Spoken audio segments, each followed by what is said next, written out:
ये मनोहर लाल जी का बजट कई मायनों में अनूठा है। अनुभव एक अलग प्रकार का इस बजट की प्रक्रिया में ही प्रारंभ होता है।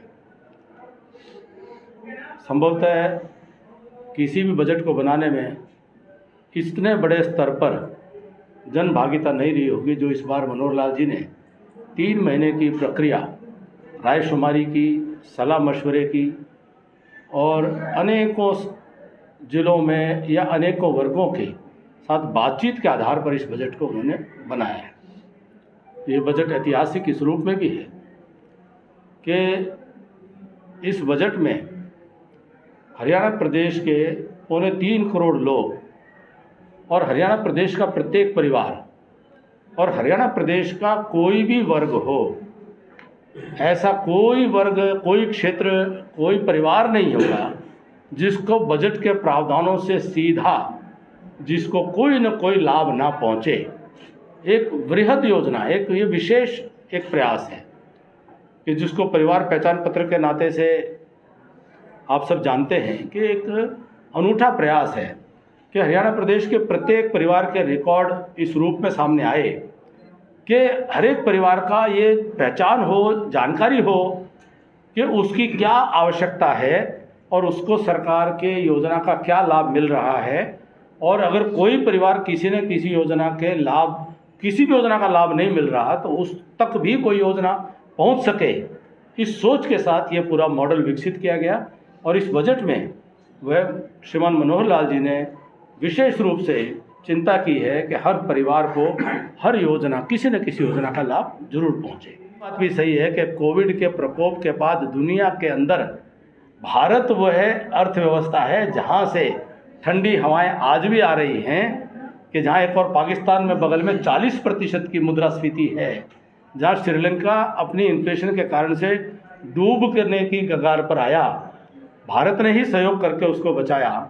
भारतवर्ष में आज यूरोप के राष्ट्रों से भी बेहतर आज हमारी मुद्रास्फीति का स्तर है। और इसको रिजर्व बैंक और भारत सरकार ने जितने क्लोज मॉनिटरिंग के साथ में इसको मैनेज किया है, IMF और वर्ल्ड बैंक ने भी इस बात की सराहना की है कि भारत की अर्थव्यवस्था का प्रबंधन, दुनिया के कई राष्ट्राध्यक्षों ने इस बात को स्वीकार करके और इसकी सराहना की है कि भारत की अर्थव्यवस्था का प्रबंधन और महंगाई पर नियंत्रण का जो प्रयास है वह सही मायने में वह दुनिया में एक उदाहरण बन करके उभरे हैं। कोविड और यूक्रेन और रूसिया के युद्ध के बाद भी भारत आज विकास के रास्ते पर आगे बढ़ रहा है। ऐसे काल में ये सर्वश्रेष्ठ और बहुत ही सुंदर बजट है, सर्व कल्याणकारी बजट। मैं आपको बताना चाहता हूँ कि पहले तो जो अगर श्वेत पत्र को आप पढ़ेंगे, हमने 2015 के फरवरी के महीने में जब पहला बजट पेश किया, उससे पहले हमने एक श्वेत पत्र लेकर के आए थे कि जो पिछली सरकार ने जो गड्ढे छोड़ करके गए थे वो केवल मात्र जो आपने 78,000 करोड़ का आंकड़ा दिया है कर्ज का, वो 78,000 करोड़ नहीं, उन्होंने बहुत सारा अलग कर्जा अलग मदों में ले रखा था। 35,000 करोड़ का कर्जा तो सीधे बिजली कंपनियों के खाते में था। उसके अलावा HSIADC और तब हरियाणा अर्बन डेवलपमेंट अथॉरिटी, अब HSVP, उन दोनों के अंदर भी कर्जे की स्थिति लगभग 20,000 करोड़ के करीब पहुंची हुई थी। ऐसी परिस्थितियों में वो पूरा बिजली कंपनियों का कर्जा हमने सरकार के खाते में ट्रांसफ़र किया क्योंकि वो बजट से बेईमानी थी। दूसरा, हरियाणा की जनता से बेईमानी थी कि 13% के करीब उनके ऊपर ब्याज दिया जा रहा था। बजट में लेने के बाद हमने उसको 7% के ब्याज पे उस लोन को चेंज किया। 2650 करोड़ रुपए की सालाना बचत केवल ब्याज की दरों के कारण इस बदलाव से हुई। और बिजली कंपनी पे कर्ज का बोझ हटाने की वजह से बिजली कंपनी को ब्याज की वसूली जनता से करनी पड़ती थी, तो रेगुलेटरी कमीशन में वो बिल के दरें बढ़वाती थी। हरियाणा के इतिहास में पहली बार हमने बिलों के दरों को कम करवाया, बिजली बिल के दरों को।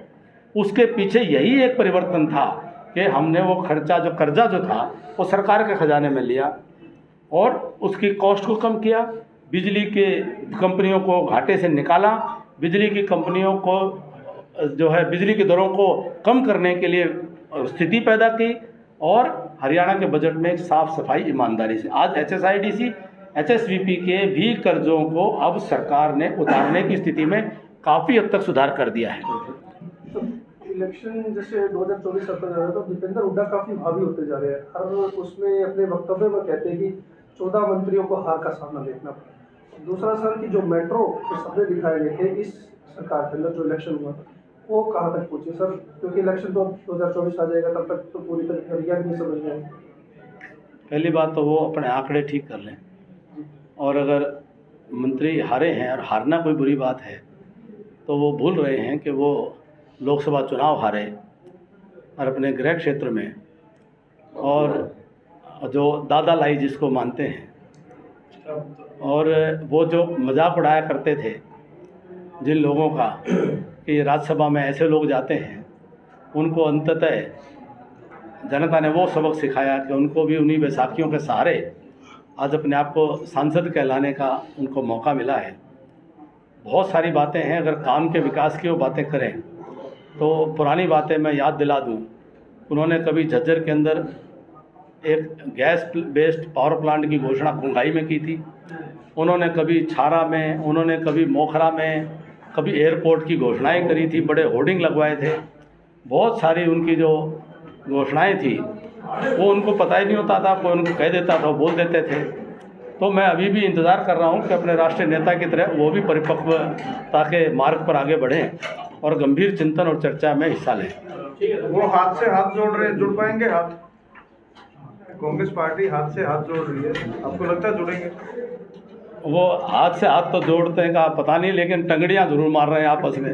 जितना ज़्यादा वो केरल से लेकर और कश्मीर तक चले हैं, भारत जोड़ने की कोशिश में कांग्रेस को खंडित करते चले गए हैं, कांग्रेस बिखरती चली गई। देश में भारत जोड़ो का नारा लगाते हैं और इंग्लैंड में जाकर के भारत तोड़ने की बातें करते हैं, तो ऐसे लोगों से देश कोई उम्मीद नहीं करता है।